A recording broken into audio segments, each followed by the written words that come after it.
and namaskar to all our viewers, all our learners. Today we will be learning the topic of key approaches in international political economy. I am Dr. Amna. I teach political science at the Shama Prasad Mukherjee College for Women, University of Delhi. Now this topic, key approaches in international political economy, will be of immense use for students, learners from the realm of political science, international relations, international business, amongst others, to understand as to what are the main key perspectives that drive our understanding and the larger apparatus of international political economy. As we begin our learning, it is essential to understand what do we mean by political economy, and from there on, what does IPE stand for? Once these definitions are clear to us, we move to understand the key pillars of approaches that are essential to comprehend in international political economy. Now, dear learners, when we use the word political economy, what do we mean by that? We mean that political economy is the study of production, it is the study of trade, it is the study of production and trade relations, and how there is an interface with law, customs, governments, amongst others. Coming from this, we get the idea for IPE. By IPE, we signify that the study of how politics influences economic relations within nations and between nations. Now, once these axioms are clear to us, that is political economy and international political economy, we now move to understand the key approaches that are implied in IPE. Now, the three dominant perspectives of IPE are economic liberalism, mercantilism, structuralism. Now, these three perspectives, they focus on relationship between a variety of actors and institutions in a society using the ambit of state market relations, the interface of political and economic forces. And these three dominant perspectives of IPE give us different vantage point, different understanding as to how variety of actors and institutions within the larger ambit of political economy in global relations are working there. So let's take it one by one. Our first perspective is economic liberalism, and to take the understanding forward, we would first try to understand liberalism. Now, dear learners, what do we understand by liberalism? By liberalism, we imply liberty, the idea of consent of the governed, the idea of equality before the law, and how can states work together to maximize prosperity and minimize conflict. When we try to understand the word liberalism, we must keep into mind that liberalism comes from the Latin liber word, which means free. And originally, if you look at, liberalism has been looked upon as the philosophy of freedom. Now, once we look at liberalism, we have to see that how harmony of interest, this idea of harmony of interest was propagated by the liberal philosophy, that it exists as well between as well as within countries. Now, an important idea when we look at the liberal idea, we have to look at the key ideas. Now, there are varieties of liberalism. We have laissez-faire liberalism, internationalism today, and the debates on globalism. Now, the key ideas when we are trying to decode economic liberalism, we take recourse to Adam Smith. Now, Adam Smith wrote a very important work, that is The Wealth of Nations, 1776. Now, this Wealth of Nations, in this book, how Adam Smith gives an idea, that is how national wealth, national power are dependent on the economic growth. From therein comes the idea that for economic growth we need free trade. Then comes the idea, how does free trade happen? That is by allowing free flow of goods and services and investments across borders. So therefore we see that how there is a need for trade between nations to expand. Therefore, liberal ideas in the perspective of economic liberalism in IPE looks upon trade as an expression of individual freedom.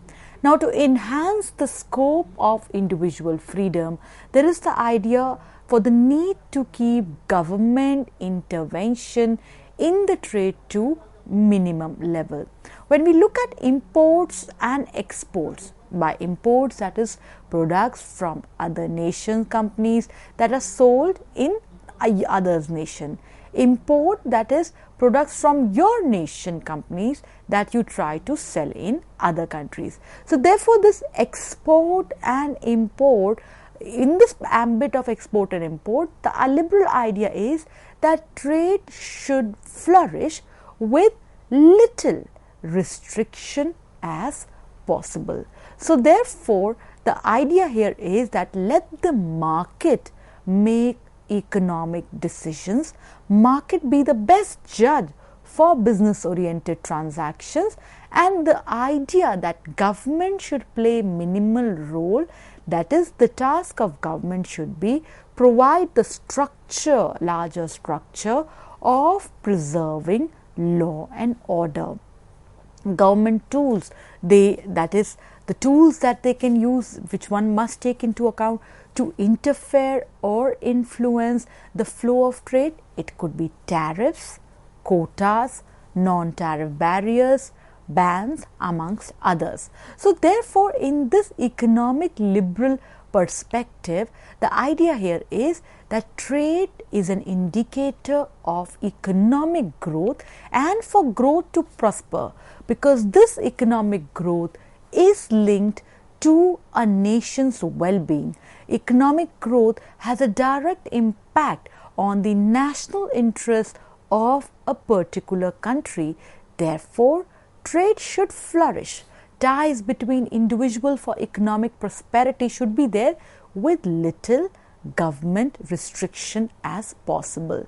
As we have seen that economic liberalism, right from laissez-faire liberalism or to present day globalism and the debates on internationalism, there are wide varieties that are there, but the core idea is that key to economic growth comes with free trade, and this free trade alongside being an expression of individual freedom, this free trade, that is free flow of goods and services and investments across border, should be there with minimum government interference.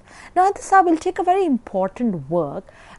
There's a book by Andrew C. Sobel, International Political Economy in Context, Individual Choices, Global Effects. Now, whenever we look at international political economy events, there is a need for explicit theoretical frameworks. These frameworks, they guide us as to what are the larger forces involved in the churnings of the debate that are happening, that is with the interface of politics and economics. And when you look at the micro approach to IPE, grounding policy choices within the deliberative and competitive environments of domestic politics as well as decision making process. And this is what is the key highlight that the book International Political Economy in Context, Individual Choices, Global Effects is trying to present, that how we must look at the theoretical framework. For example, if we are to judge the events in IPE, how economic liberalism would tell us that how domestic politics and decision making guided by the idea of the need to secure national interest with respect to policy choices giving more space for trade amongst others.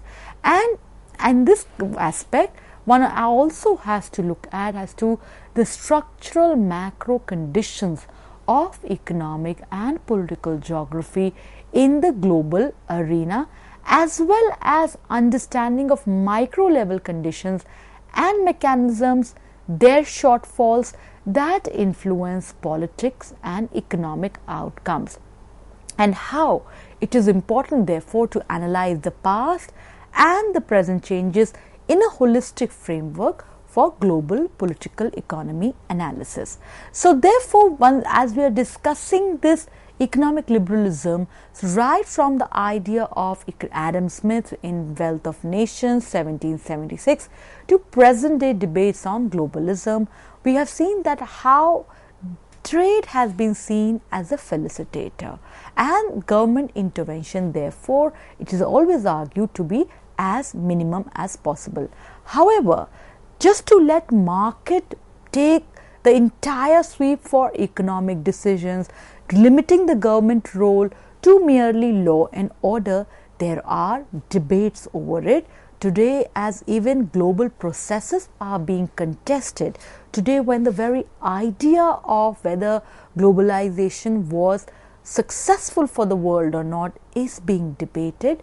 In this context too, we are seeing that how today to let market take the entire sweep and not the government, this is a point of debate. Another work that tells us about the huge churnings that are taking place when we debate the ambit of international trade in IPE, and also we try to understand the economic liberal perspective, is that of Susan Strange. Susan Strange, in the work The Retreat of the State, gives us very important insights into power and politics.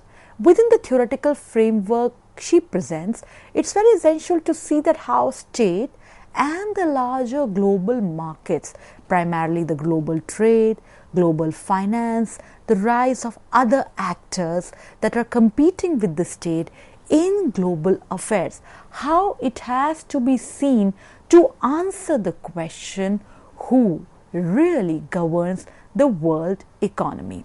Now, when we all know that state, as if we go by the definition presented to us by the rational authority perspective by Max Weber, we have the definite contours of state, namely territory, population, government, law and order, amongst others, and most important, sovereignty. Now, but today in the global political economy arena, the authority of the state is being witnessed to be challenged, as well as being added more by the presence of non-state authorities.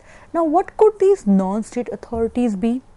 For if we take the examples from the examples presented by Susan Strange in the book, it's big accounting firms, international bureaucracies.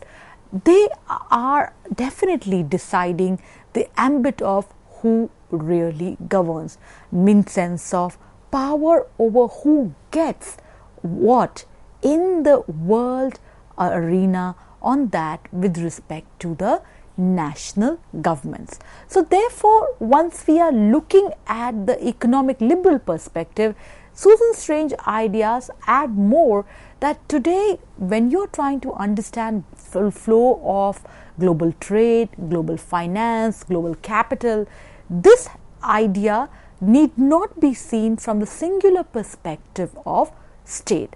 Another work that we must take into account while taking the debate forward is that of Susan Strange's book, The Erosion of the State. Now, the very title tells us that how state power has been eroded. And what are the factors that are leading to this erosion of the state power? Finance tax sector. States no longer have the power to control their own currencies. And the debate that is, today we are witnessing that there is a debate on the welfare sector, the need to cut down cost and to factor in how do we adjust additional costs, and then how multinational corporations, they are basing their investment decisions based on this aspect of demand, supply, fiscal discipline, additional costs, amongst others. So therefore today we are saying that how non-state actors, they are, though as opposed to the idea of states, today states are being represented by their governments and non-state actors, namely at the international and supranational organizations, be it UNO, World Trade Organization, all of them are having an important say. And at the same time, be it transnational organization, multinational organization, they are definitely having a huge stake on the policy making decision of several states. And at the same time, today we have MNCs and TNCs showing an increasing amount of interest in world affairs also. Now, while analyzing non-state actors, we also have to see that how certain illegal organizations, to state example of terrorist groups, they are also impacting policy making of state.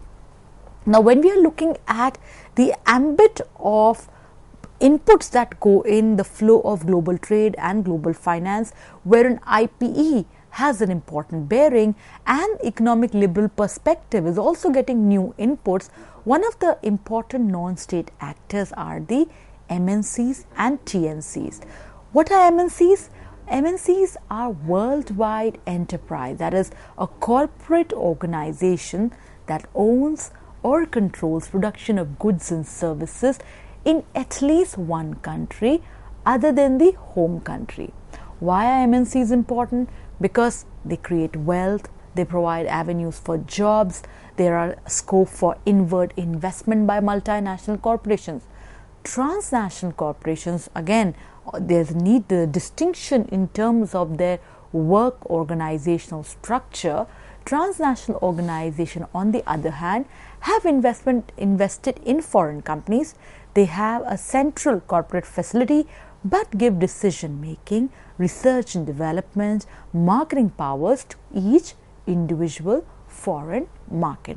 So today what we are seeing here is that there is a clear shift noticeable from the idea of government to governance. We have seen that today global capital markets, sectors of portfolio capital, derivatives, all have an impact on state, and this is essential to be factored in while we are taking the debate on key approaches in IPE forward, as well as while we are trying to understand the economic liberal perspective.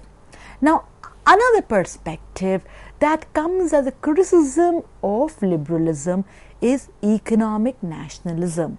Now, in the theories of international relation, realism was seen as the primary theory that was thrived on 3S: statism, survival, self-help. Now, looking at these 3S, economic nationalism has been seen with a parallel idea as well as common linkages with this realist idea, and we now understand that economic nationalism, as we saw, it is a criticism of the liberal market. When we try to understand the basic contours of economic nationalism, we have to see that states compete economically at the world global affairs apparatus. Now, states' competition is definitely an element of states' power. The economic power of a state will determine its might in the global affairs apparatus. For example, when you look at Exxon, Ford, McDonald's, Coke, all these multinational companies are, from the economic nationalist perspective, they are looked upon as symbols of power of United States of America.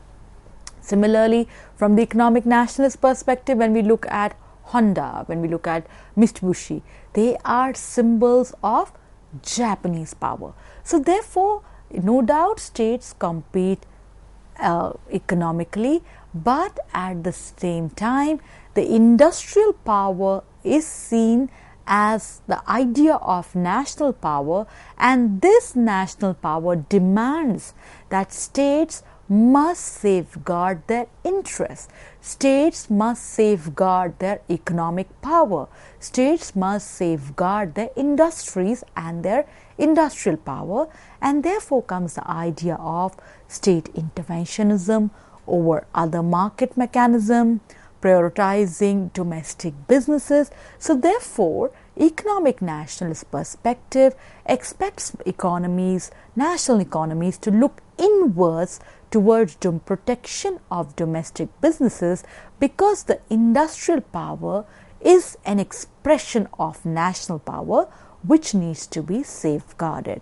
Free trade only benefits the wealthiest, most advanced nation in this entire competition. So therefore, in order to get more, it is expected that in the realm of free trade, countries must safeguard their economies first.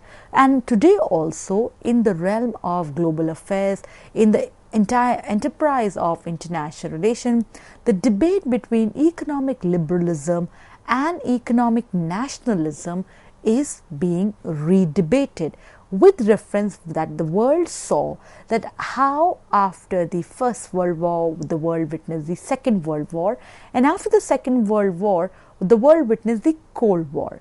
Now the Cold War was not actual war, but was in the nature of a propaganda or battle of ideology versus capitalism versus communism. At the end of the Cold War, with the demise of Soviet Union, and as said, with the dissolution of Soviet Union, one saw that world moved towards a unilinear trajectory, and globalization gave the narrative of the world where there was space-time compression, which was defined by internationalization, more interchange, more exchange. Within this realm, as global trade and global markets expanded with the change from GATT to WTO, establishment of Washington Consensus, all of it, world governance, the mechanism of world governance was put forward. Today, this world governance mechanism are being questioned, and today countries are making attempts to protect their infant industries from foreign competition. Today, countries are debating the benefits of protectionism in order to safeguard the inner core structure by primarily granting tariffs, quotas, non-tariff barriers, bans, whatever means possible to protect the key industries. Now, when we are analyzing the economic nationalist perspective, one has to be cautious here. Economic nationalism does not mean that one exists in isolation and end trades with other nations. It means protecting industries that are very essential and crucial for increasing the national power. For example, when we look at Japan as a case study, Japan favored economic nationalist policies right after the end of the Second World War. It traded with US, but at the same time, it looked after its interests in automobiles, consumer electronics, telecommunications, industries wherein with these domains in these segments were essential for its national power. So therefore, one has to see that how, using the economic nationalist policies, Japan could build its own industries in the respective area segments also. And also today, if you look at the contemporary global relations, many economies are working on nationalistic economies. Japan, South Korea, France, Germany provide us examples for the need to secure nationalist economies. Now, we all know that with the end of the Cold War, there was the rise of the nationalistic idea with respect to safeguarding the internal main industry to safeguard the national power. Now, in this aspect, there were certain question marks that how would this new world order deal with relationship between politics and economics. No doubt, theorists and research have shown that there is a need for a new approach to factor in how the process of politics and economics have an interface in the decision making as well as in the entire movement of several processes that are involved in global affairs. Now, at this hour, very important idea comes forward, that is of supranational political economy. Now, supranational political economy, at the same time as we take the discussion forward, it is the name of this book by Guido Montana by Routledge 2018, Supranational Political Economy, the globalization of the state market relationship. And this is essential to bring the discussion here, because as the debate between economic liberal and economic nationalist perspective sustains, one has to see that how politics and economics in the new era, in the multipolar world relationship exists, because after the end of Cold War, with the rise of United States and the processes of globalization, one cannot ignore that there were contestations on this entire process of globalization, and today countries are also moving forward with the nation first approach. Now, taking a cue from the arguments presented in the book Supranational Political Economy, a supranational approach to what this book puts forward, it asks for balance between politics and economies. World powers and United Nations member states work in agreement. Perhaps an example here could be to follow the principle on which European political and economic integration was built. Now, Keynesian ideas wherein clearing the union and the need for a reform of the World Trade Organization and the larger apparatus, maybe say United Nations budget. It also puts forward for the need to accelerate, increase the convergence of rich and poor nations. Thereby, it asks for a more sustainable global system. So, therefore, what we are seeing here is that as the debate goes on between the two main approaches or pillars of international political economy, economic liberalism versus economic nationalism, when we get the idea of globalization here in, so therefore for this two perspectives clearly show us that it's not been a smooth way. It has been a cause of social and other discontent, as well as globalization has all been an aspect for new opportunities also. It puts forward the need a supranational approach as we take from this book Supranational Political Economy. It gives us the idea that supranational institutions can greatly increase our ability to address global risk, and at the same time there is a debate that whether supranational institutions are they an assault or the integrity and sovereignty of the nation state. Supranational, the book also argues that supranational world order could reduce the uncertainty of transition from post-Cold War era to the future multipolar order. And this debate whether supranationalism, whether it is an attack on the sovereignty, on the internal decision-making apparatus of nation states, it is being debated time and again. So, therefore, when you take the supranational world perspective, therefore, for example, processes like world capitalism, ecological crisis, they are not just causes of inequality, of poverty or social instability, but they are processes that can be governed.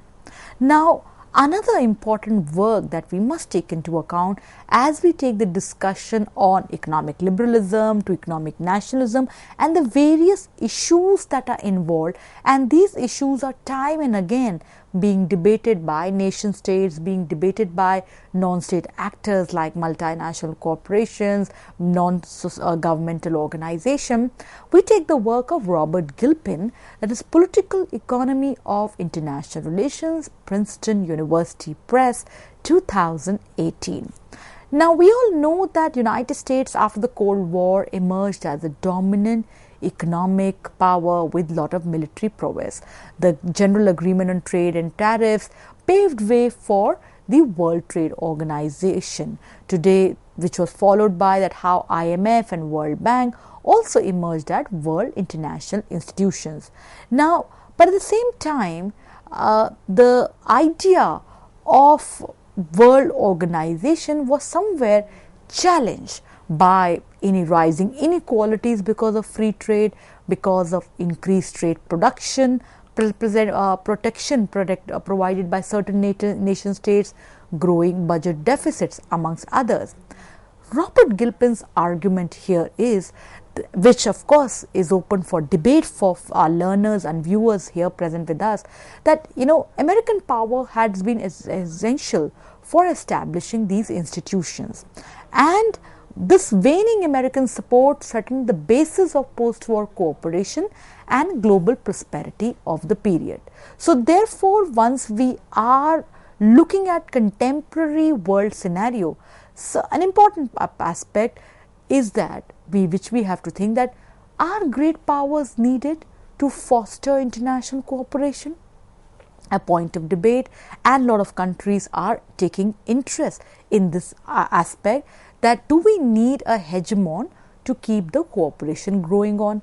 And then creative use of power in support for an institutional framework that created the world economy. How do we balance and factor in these things? Now, taking the debate forward toward the third perspective, third pillar or the third approach in IPE, we now come towards economic structuralism. Now, structuralism gives insight towards the international division of labor created by capitalism. Division of labor may be seen as unfair, creating categories of us versus them, rich versus poor individuals, rich versus poor nations. Now, in this, when we are discussing economic structuralism, two very important thinkers which were the pioneers of this thought process, Karl Marx and Friedrich Engels. The German economics, they gave a theoretical critique of capitalism, and two very important works here, the Communist Manifesto 1848 or the German Ideology 1845. They examined advanced capitalist nations, particularly if we take a cue from their work, England and Prussia. Amidst the Industrial Revolution, no doubt manufacturing was booming, urbanization was happening as people started working in factories, and alongside rapid urbanization, there was impact on other societal processes too. So therefore, Marx's thesis, coming from the Hegelian idea of dialectical idealism, Marx inverts Hegel's and puts it as dialectical materialism, saying that history in all phases has been decided by the base, which is primarily economics, and this base is unequal. The superstructure built on this base, primarily politics, society, law, culture, therefore then also reflects these inequalities. So capitalism, once we look at the various phases of history, in the Greek time, society was divided into freemen and slaves. In the Roman time, the society was divided into patricians versus plebeians. During feudal time, the society was divided into vassals versus serfs. In the Industrial Revolution time, the society was divided into owners and workers. And capitalism presented this division in the forms of haves and haves not, rich and poor. So therefore, Marx's idea was that of a revolution, a workers' revolution, proletarian revolution that was a natural phenomena, that is there would be several phases of evolution until the development of communism, a society which would have characteristics like a system in which there is no private property, a system in which there is no exploitation since workers are the owner, everyone gets what they need from the society as a whole. Now, Marx's ideas were used by Lenin in the work Imperialism in 1917. This is also essential to understand the structural perspective approach in IPE, that is how Lenin applied Marxism to global relations. In the phenomena of imperialism, wealthy capitalist nations exploited the poor nations. So therefore, imperialism or colonialism was the insight into the structural inequalities that paved way for a domination of one over the other. Now, after Marx, another important idea was presented to us to understand the structural inequalities of global relations by Emanuel Wallerstein in the world system theory, telling us how as to the core, the developed core, is responsible for underdevelopment of the periphery, namely the underdeveloped nation, and the idea of unequal terms of trade, thereby paving way for the underdevelopment of the periphery, were explained in the dependency theory too. So, and as we take the debate on the structural perspective in IPE, an important work in order to give more insights into the contemporary development, we take the work of Alexandre Anveas, that is Marxism and World Politics, Contesting Global Capitalism, Routledge 2012. Now, we all know once the main ideas of the book that we take forward, that relationship between capitalism, modernity, state system, in explaining the changes in the patterns of interstate conflict and cooperation. All of it has to be seen in totality. The debates within Marxist and IR discourse on the theoretical significance of the international, alongside the imperialism globalization debate, the connection between the social structures and the foreign relation, role of identity and imperialist norms in world politics, all of it come under the wider aspect when we look at the structural perspective from the vantage point of Marxism, and therefore how the processes of politics and economics, primarily under the influence of capitalism, are being analyzed by the structural perspective. So therefore, decentralizing the world political communities rather than global political leadership, amongst others, have been the alternative perspective when we look at IPE. And this idea of decentralization for the need for an ecologically sustainable society rooted in environmentalism, social justice, grassroots democracy has been presented to us by the green perspective in IPE. So we have seen that how, coming from the three dominant structures, alternative thinking and approaches have also approached as a reflection to the missing ideas in every perspective. Today, the world is battling the crisis of ecology, where human needs is leading to extraction of more and more resources, and therefore the green perspective in IPE talks about decentralization, grassroots democracy, and the need to act together for a collective, ecological, sustainable society. So following the critical theories tradition, the green perspective presents the idea that environmental issues, they question relations between and amongst ourselves and others in context of community and collective decision making. And at this hour, global sustainability, that is conditions under which humans and nations, societies, the biosphere, the ecology, the world, the earth can coexist in way to ensure harmony, stability, resilience to support present and future generations. Now, at the same time, as the green perspective is being debated, one has to see that how practices within the national economy, debates in the international economy, and by state as well as non-state actors is being remolded too. An example here is circular economy, an alternative to traditional linear economy, that is make, use, dispose.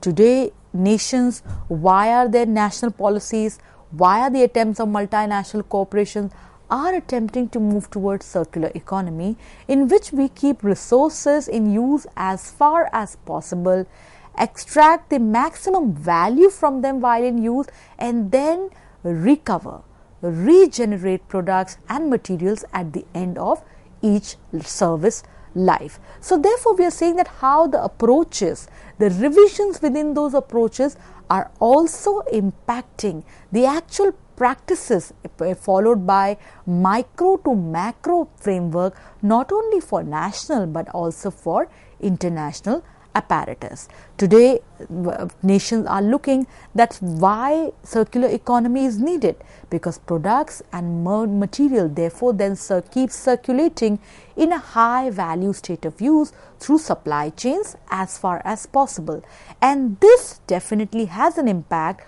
on the larger global business and other political economy apparatus too. An important perspective while we are discussing the green perspective is small is beautiful. Now, this collection of essays, Small is Beautiful, a study of economics as if people mattered. This is a collection of essays by the economist E.F. Schumacher, and Schumacher raises very important questions which are also being debated again today.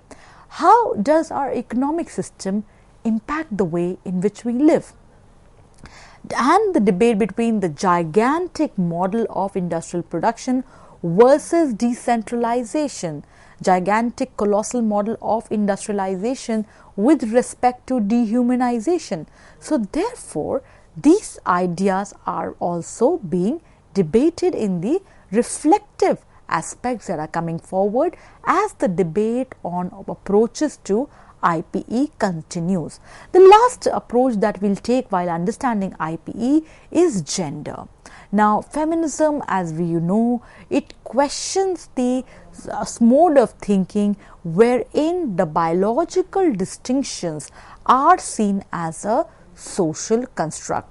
Though feminism existed in other disciplines and literature, but gender concerns into the academic study and ambit of international politics and IPE thereof entered late, and therefore feminist IPE has been presenting insight into critically analyzing the mode of thinking and the practices wherein gender is used as a variable to distinguish and discriminate with respect to man versus women.